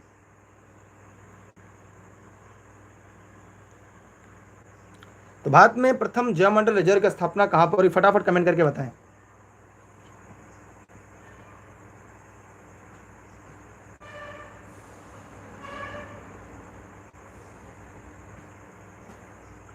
चलिए, एक यहाँ से एक बताने बाद मैं एक तथ्य आपको बता दूंगा। आपने सलीम अली के नाम सुना होगा। मैं यहाँ पे इनके बारे में थोड़ा सा बता देता हूँ, उसके बाद मैं आगे बात करता हूँ। सलीम अली, सलीम अली के बारे में एक बात जानते रहिएगा। ये क्या थे? ये प्रसिद्ध पक्षी विज्ञानी थे। क्या थे? पक्षी। इनके बारे में थोड़ा सा बता दूं, ये पक्षी वैज्ञानिक थे। ये एक पक्षी वैज्ञानिक थे। इनके बारे में कुछ की पॉइंट आप लिख लीजिएगा। इन्हें बर्डमैन ऑफ इंडिया कहा जाता था। और गोवा और केरल में, गोवा व केरल में क्या है? सलीम अली पक्षी अभ्यारण्य है। पक्षी अभयारण्य है। जबकि जबकि जम्मू कश्मीर में, जबकि जम्मू एंड कश्मीर में सलीम अली राष्ट्रीय उद्यान है। सलीम अली, ये जानते रहिए काफ़ी बड़ा डिफरेंस है, अली राष्ट्रीय उद्यान है। यह बात अगर आप लोग जानते रहेंगे तो आपके भविष्य में बहुत काम आएगा। सोचिए माइनर अंतर है। इन्हें बर्डमैन ऑफ इंडिया कहते हैं। क्या कहते हैं? Birdman of India. गोवा और केरल अगर पूछेगा तो यहाँ पे पक्षी अभ्यारण्य है, और अगर राष्ट्रीय उद्यान पूछेगा तो जम्मू कश्मीर लगाएंगे। ठीक है, तो भारत में प्रथम जैवमंडल रिजर्व जो है वो नीलगिरी में था। कहाँ पर? नीलगिरी में था। तो बहुत सारे लोगों ने एकदम सही जवाब दिया है कि भारत में प्रथम जैवमंडल रिजर्व की स्थापना कहाँ पर हुई थी? नीलगिरी में हुई थी। कहाँ पर हुई थी? नीलगिरी में हुई थी। ठीक है, मैं आगे बढ़ रहा हूं। अभी तक भारत में कुल 18 जैवमंडल रक्षित क्षेत्र को स्थापित किया गया है। मैं आगे बढ़ रहा हूं अगले प्रश्न की तरफ। मैंने कहा कि कभी कंफ्यूजन ना हो, इसलिए मैंने इस दोनों तथ्य को लिखवा दिया, क्योंकि हो सकता है भविष्य में अगर ऐसा प्रश्न आ जाए और गोवा केरल का है, कहेंगे सर तो आप यही पढ़ाए थे, इसीलिए। एक प्रश्न आया है कि अभ्यारण्य और उद्यान में क्या अंतर होता है। देखिए, मैं इसको स्टार्टिंग में भी बताने वाला था, लेकिन आपने अच्छा हुआ पूछ लिया और मैं इसको अच्छी तरीके से समझा देना चाहूँगा। तो आप लोग अगर कॉपी कलम लेकर बैठे हों तो लिख लीजिएगा कि जो वन्यजीव अभ्यारण्य होते हैं वहाँ पे मानवीय क्रियाकलाप को अनुमति होती है, लेकिन राष्ट्रीय उद्यान में कोई भी मानवीय क्रियाकलाप नहीं कर सकते, पूरी तरह से वर्जित होती है। अभ्यारण्य में शिकार कर सकते हैं, चराई कर सकते हैं परमिशन लेकर, और कटाई कर सकते हैं, लेकिन राष्ट्रीय उद्यान में शिकार करना, चराई करना पूरी तरह से प्रतिबंधित होता है। ठीक है, अगला प्रश्न आपके सामने, भारत के निम्न में से कौन सा बायो रिजर्व विश्व नेटवर्क में शामिल नहीं है? बताइए फटाफट। वो है मानस। वो कौन सा है? मानस। क्योंकि जो 11 बायो रिजर्व शामिल किए गए, कितने कुल बायो रिजर्व संख्या कितनी? 11 बायो रिजर्व विश्व के नेटवर्क में शामिल किए गए हैं, जिसमें नीलगिरी की बात करें तो सन 2000 में, और मन्नार की जो खाड़ी है 2001 में, नंदा देवी को 2004 में शामिल किया गया है। तो यह बात आप लोग अच्छी तरीके से जानते रहिएगा, इसलिए इस प्रश्न का उत्तर ए इसका राइट आंसर होगा। अगला प्रश्न है, भारत में कुल कितने हॉटस्पॉट हैं? यह परीक्षा में पूछा जाता है कि कौन सा नहीं है।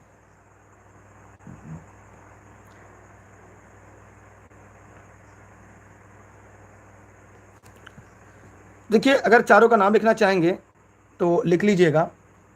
हिमालय, संपूर्ण भारतीय हिमालय क्षेत्र, इंडो बर्मा, सुंडालैंड और पश्चिमी घाट एवं श्रीलंका। तो ये आप लोग जानते रहेगा 4 हैं। कितने हैं? 4। तो जितने लोगों ने इस प्रश्न का उत्तर सी 4 बताया है, उन सभी के उत्तर पूरी तरीके से सही है।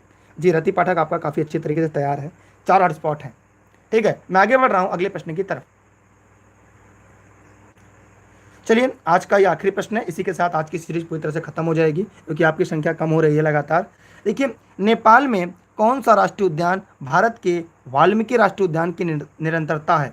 सभी लोग फटाफट कमेंट करें। उसके बाद हम लोग कुछ की पॉइंट ले लेंगे, जो लास्ट तक जुड़े रहेंगे उनसे हम कुछ की पॉइंट पे बात कर लेंगे। बाकी आप लोग जो पढ़ना चाहते हैं पढ़ सकते हैं, जो जाना चाहते हैं जा सकते हैं। चलिए, कोई बात नहीं राजकुमार जी, नहीं दिखे तो कोई बात नहीं, आप लोग तो हैं ना। देखिए, यहाँ पे अगर नेपाल की बात की जाए तो यहाँ पे चितवन राष्ट्रीय उद्यान है। क्या है? चितवन राष्ट्रीय उद्यान है। कौन सा है? चितवन राष्ट्रीय उद्यान है। और अगर चितवन की बात की जाए तो ये बिहार में है, इसे वाल्मीकि उद्यान निरंतरता है। और चितवन राष्ट्रीय उद्यान नेपाल का प्रथम राष्ट्रीय उद्यान है। ये नेपाल का प्रथम राष्ट्रीय उद्यान है, याद रखिएगा। और इसकी स्थापना 1973 में की गई थी। कब की गई थी? 1973 में की गई थी। अब वही लोग रुकेंगे जिन्हें कॉपी कलम जो लेकर बैठे होंगे। अब वो लोग लाइव पढ़ेंगे जो कॉपी कलम लेकर बैठे होंगे। देखिए, अब मैं एक एक की पॉइंट लिखवाता चलूँगा और आप लोग सभी लोग आराम से अपना कॉपी कलम लेकर बैठे रहेंगे और एकदम जो महत्वपूर्ण की पॉइंट है आप लोग उसे लिखते चलेंगे। चलिए, मैं एक एक करके लिखवा रहा हूँ। पहले हम लिखेंगे हाथी लिखेंगे, हाथी परियोजना, क्या लिखेंगे हम लोग, हाथी परियोजना।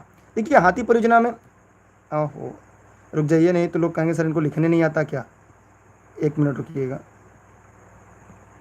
परियोजना, ठीक है, कॉपी कलम लेकर बैठिएगा आप लोग। हाथी परियोजना, देखिए ये हाथी परियोजना जो थी, ये भारत में कहाँ कहाँ पाई जाती है, जहाँ पर भारी वर्षा होती है, तापमान ज़्यादा होता है। हाथी के लिए क्या क्या चीज़ें होंगी, पहला तापमान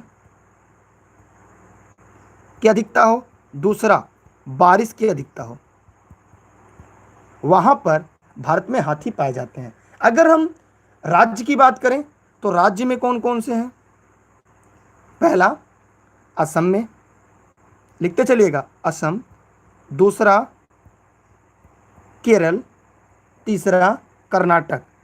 इनके जंगलों में हाथी बहुतायत में पाए जाते हैं।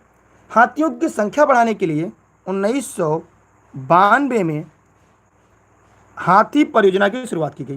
किसकी, हाथी परियोजना की शुरुआत की गई। तो यहाँ पे एक प्रश्न आपके सामने मिल गया कि हाथी की परियोजना की शुरुआत कब की गई, 1992 में हाथियों की संख्या बढ़ाने के लिए हाथी परियोजना की शुरुआत की गई। वर्तमान समय में हाथी अभ्यारण्य कितने हैं भारत में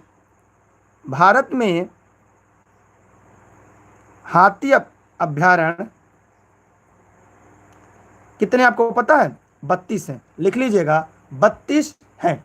अगर हम हाथी परियोजना की बात करें असम में, अगर हम असम की बात करें तो दिहिंग पटकाई है, कहाँ पे है, असम की बात करें, अगर असम राज्य में देखा, एक राज्य उठाया जाए, अगर हम यहाँ पे अगर हम असम राज्य में देखें तो असम राज्य में कौन कौन है, पहला है दिहिंग पटकाई, लिख लीजिएगा दिहिंग पटकाई है, क्या है, दिहिंग पटकाई है। दूसरा काजीरंगा में, दूसरा कहाँ है, काजीरंगा, कहाँ पे है, काजीरंगा में है। लिखते चलिएगा सभी लोग, एकदम की पॉइंट है। अगर हम केरल की बात करें,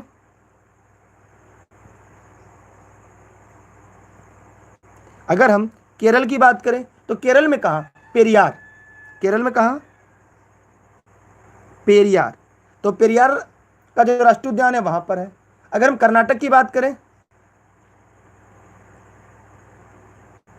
अगर हम देखिए, मुझे जो जितना याद है मैं उतना आपको बता रहा हूं, मैसूर एवं भद्रा वन क्षेत्र, मैसूर एवं भद्रा वन क्षेत्र।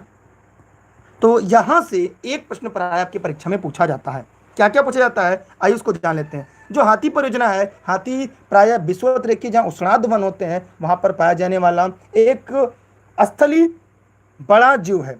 और दूसरी बात, यहाँ पे तापमान ज़्यादा होता है, जहाँ पे बारिश अधिक होती है वहाँ पर ये पाया जाता है। राज्य की बात करें तो यह प्रायः सबसे ज़्यादा असम, केरल और कर्नाटक राज्यों में पाया जाता है। 1992 में हाथी की संख्या बढ़ाने के लिए एक परियोजना लाई गई थी जिसे हम हाथी परियोजना के नाम से जानते हैं। दूसरा, भारत में हाथियों की जो अभ्यारण्य की संख्या है वो 32 अर्थात 32 है। दूसरा, यह असम में देखा जाए दिहिंग पटकाई और काजीरंगा में यहाँ पे ये पाया जाता है। दूसरा, केरल में पेरियार, कर्नाटक में मैसूर एवं भद्रा वन क्षेत्रों में पाया जाता है।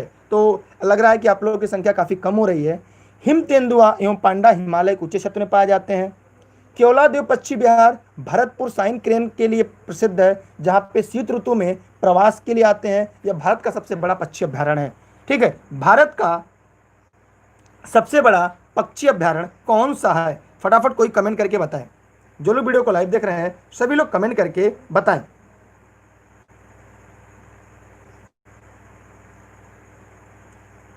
देखिए एक प्रश्न आया है कि हाथी दिवस कब मनाया जाता है, तो लिख लीजिएगा हाथी दिवस 12 अगस्त को मनाया जाता है। हाथी दिवस 12 अगस्त को मनाया जाता है। विकास जी का प्रश्न था कि हाथी दिवस कब मनाया जाता है, तो हाथी दिवस 12 अगस्त को मनाया जाता है।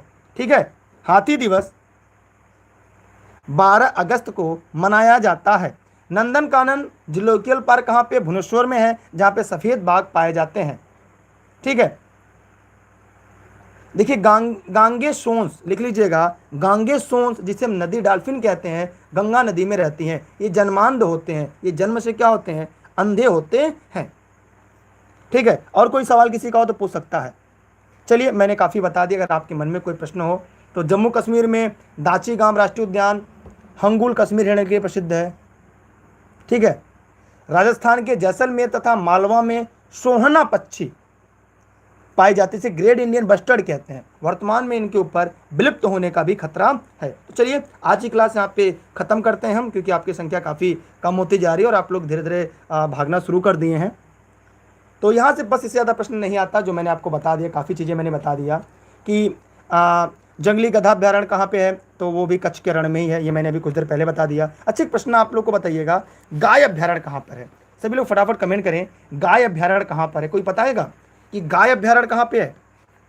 सभी लोग फटाफट कमेंट करें, कमेंट करके बताएं कि भारत में गाय अभ्यारण्य कहाँ पर है। ठीक है, मैं सभी के प्रश्नों का जवाब दूंगा, कोई भी नहीं छूटेगा, इस बात की गारंटी है। लेकिन आप मेरे प्रश्न का जवाब दीजिएगा, भारत में गाय अभ्यारण्य कहाँ पर है? सभी लोग फटाफट कमेंट करें, गाय अभ्यारण्य कहाँ पर है?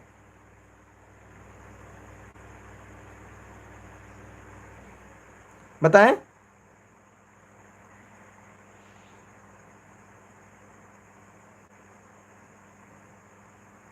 सभी लोग बताएं, गाय अभ्यारण्य कहाँ पर है?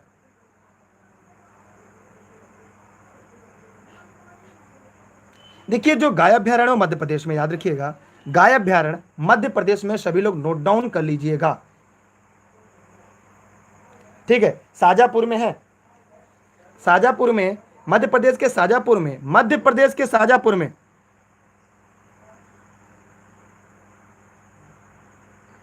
ठीक है, तो चलिए पहले इसकी स्क्रीनशॉट ले लीजिएगा, उसके बाद हम आपको आगे बढ़ते हैं। ठीक है, स्क्रीनशॉट ले लीजिएगा, मैं इसकी इरेज करने जा रहा हूँ। ठीक, आज की क्लास यहाँ पे मैं ओवर करता हूँ। आप सभी का बहुत बहुत धन्यवाद। डेली क्लास के लिए आप लोग टेलीग्राम पे दुर्गेश सर सर्च करेंगे, बिना स्पेस के। कहाँ सर्च करना है आपको? टेलीग्राम पे जो साथी अभी तक नहीं जुड़े हैं, दुर्गेश सर सर्च करके बिना स्पेस के ई-लर्निंग भी दुर्गेश से जुड़ेंगे। ऑनलाइन क्लास के लिए 6306344367 पर व्हाट्सएप करके ऑनलाइन क्लास से जुड़ सकते हैं। यह क्लास जो होती है प्रतिदिन रात 9:30 बजे। जीएस की महाभारत सीरीज में इस समय भारत का भूगोल चल रहा है, एक एक क्रम में हम लोग पढ़ा रहे हैं, एक दिन में एक टॉपिक को ख़त्म करते हैं। ठीक है, अब लोग फटाफट कमेंट करें, कमेंट करके जवाब दें। अब आप अपने सवाल पूछ सकते हैं, मैं आपके 300 सेकंड तक मैं आपके सवाल ले लूँगा। ठीक है, जल्दी जल्दी जिनके सवाल हैं वो जल्दी जल्दी पूछते रहें। और आप सभी को बहुत बहुत धन्यवाद। हो सके तो वीडियो को फटाफट शेयर कर दीजिएगा, जितना ज़्यादा लोगों तक हो सके तो पहुँचा दीजिएगा। ठीक है, बहुत बहुत धन्यवाद आप सभी का। भारत का संविधान कैसा है? भारत का संविधान कैसा है, आप कैसा जानना चाहते हैं? ठीक है, भारत का संविधान कैसा, आपका प्रश्न आया है। अत्यंत लचीला है और कठोर भी है, तो उसके लिए कई लॉजिक है, किस कारण कठोर है, किस कारण लचीला है। ठीक, तो यहाँ पे दोनों तथ्य हैं, आप किस आधार पर पूछना चाहते हैं वो आपको बता दे। ठीक है, गाय हॉस्पिटल कहाँ पे, मुझे ये नहीं पता था।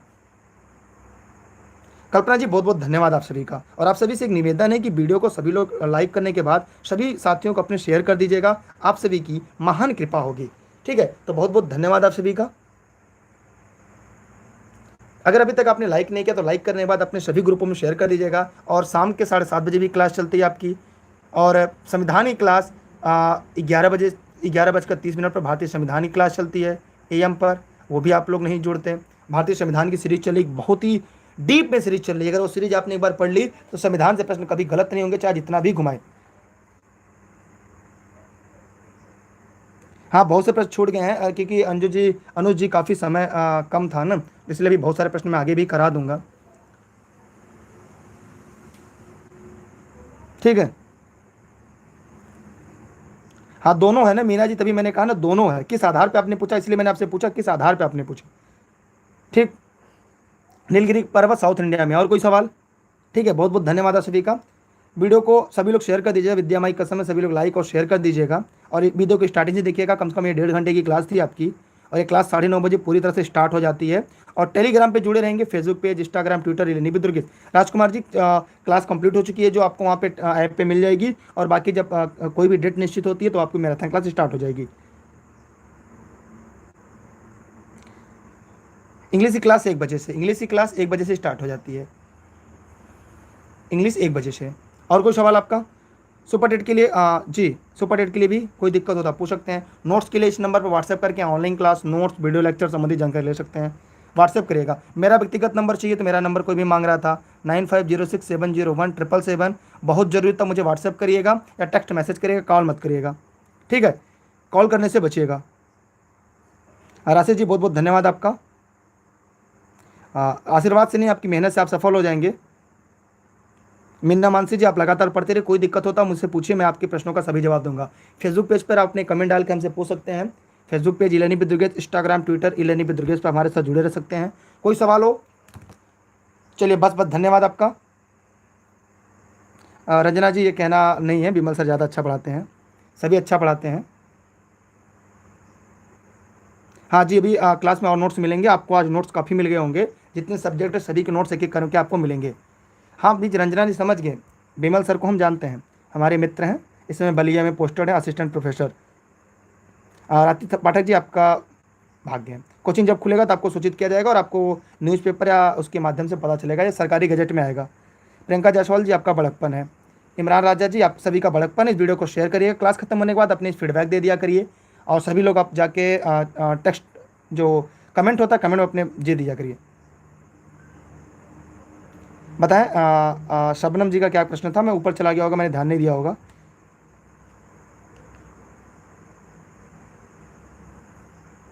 चलिए एक प्रश्न अभी आया है, घड़ियाल परियोजना, सभी लोग फटाफट बताएं घड़ियाल परियोजना।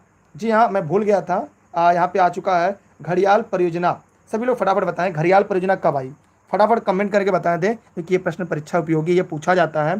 तो देखिए घड़ियाल परियोजना कब आई, कोई है बताने वाला? सभी लोग फटाफट कमेंट करके बताएं घड़ियाल परियोजना कब आई, बताएं घड़ियाल परियोजना। तो जो घड़ियाल परियोजना थी ये 1974 में, लिख लीजिएगा 1974 में, जबकि गैंडा 87 में आई थी। गैंडा कब आई थी? ये 75 में आई थी। गैंडा जो आया था 75 में, लिख लीजिएगा।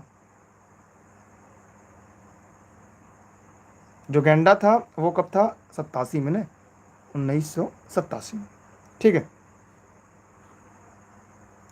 और 74 में आई थी, 75 में शुरू की गई थी। और कोई? ये क्लास प्रतिदिन रात 9:30 बजे से इलर्निंग विद दुर्गेश पर चलती है। और कोई सवाल आपका? सभी लोग फटाफट बताएं, हो चुके? चलिए बहुत बहुत धन्यवाद आपका। और कोई सवाल आपका जो था जल्दी जल्दी पूछ लीजिए। 74 में आई थी, 75 में, अरे यार 1975 से शुरू हुई थी ना, 74 में आ गई थी। उत्तर आपको 74 ही लगाना है। और कोई सवाल आपका? बाकी सभी क्लास की लिंक आपको टेलीग्राम पे मिलेगी, टेलीग्राम आप सभी लोग ज्वाइन कर ले, डिस्क्रिप्शन में इसकी लिंक होगी। मैं आपकी बात समझ नहीं पाया विकास जी, 5,000 का मतलब मैं नहीं समझ पाया, ठीक है। और कोई सवाल आपका? अच्छा आप लोग बीच बीच मेरा टेस्ट भी लेते रहते हैं क्या, सर को कितना पता है?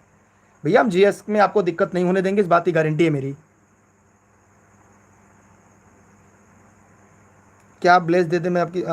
देवी जी बहुत बहुत धन्यवाद आप सभी का, भगवान करे आप लोग जल्दी से सरकारी नौकरी करें। बेस्ट ऑफ लक, जय हिंद जय भारत। वीडियो को लाइक और शेयर कर दीजिएगा। बाकी क्लास में फिर मिलते हैं हम लोग, कल हम लोग की बात होगी, वहाँ पे आपके सवाल हमारे जवाब होंगे, ठीक है। Bye bye. विकास जी कुछ चीज़ें छोड़ दीजिए, अब इतनी छोटी छोटी चीज़ें पूछ रहे हैं, ठीक। घड़ियाल कहाँ पाया जाता है, चलिए कुछ चीज़ें खुद से देख लीजिएगा।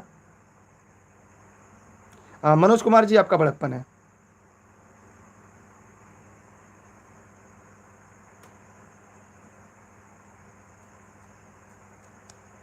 ठीक। मैं जौनपुर जनपद के सिराजी हिंद हूँ। इंग्लिश आपको 1 बजे चलती है लाइव। अब चलते हैं, बाय बाय, बहुत समय हो गया, आप लोग बातें बहुत ज़्यादा करते हैं, पढ़ने में इतना इंटरेस्टेड नहीं रहते हैं, ठीक है। बाय बाय, चलते हैं तब। आज के लिए इतना ही, जय हिंद जय भारत।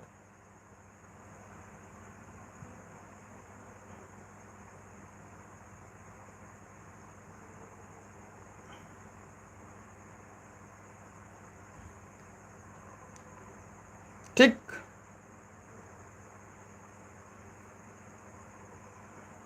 चले तब।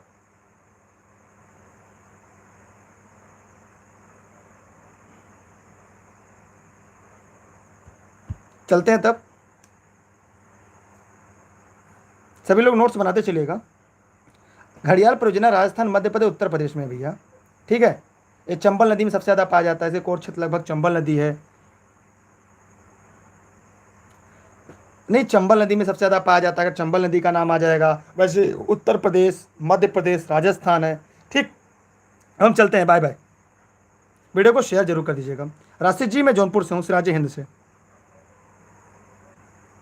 ठीक, फेसबुक पेज लेनी भी दुर्गेश पे जुड़े रहेगा। जो नोट्स लिखते हो फेसबुक पेज पे मेरे डाल देंगे। मैं डेली डेली का नोट्स जो है, जो लोग भी नोट्स लिखते हैं वो मेरे व्यक्तिगत नंबर पे भेज दिया करें। ये मेरा व्हाट्सएप नंबर है, मैं अन्य लोगों को दे दिया करूँगा। डेली क्लास की जो आप लोग नोट्स बनाते हैं वे सभी इस नंबर पर व्हाट्सएप कर दिया करें, और मैं आप सभी को उपलब्ध करा दूंगा। फोटो साफ खींचा करिएगा, लिखे चाहे जैसा रहा करिए, फोटो साफ क्लिक करके भेजेंगे, और ये नोट्स मैं अपने Facebook page learning with Durgesh और टेलीग्राम पे मैं डाल दूंगा डेली क्लास का। ठीक है, तो सारे नोट्स आप लोग जो लिखते हैं उसको यहाँ पे भेज दिया करिए। ठीक है, बहुत अच्छा लगता है। एकता जी भी लिखती हैं और बहुत सारे लोग ऐसे हैं जो लिखते हैं और हम तक पहुँचाते हैं। चलते हैं, बाय बाय। अब कोई बात नहीं, मुझे और भी काम है यार, 1.5 घंटे की आप लोग चिल्लाते रहते हैं। जय हिंद, जय भारत।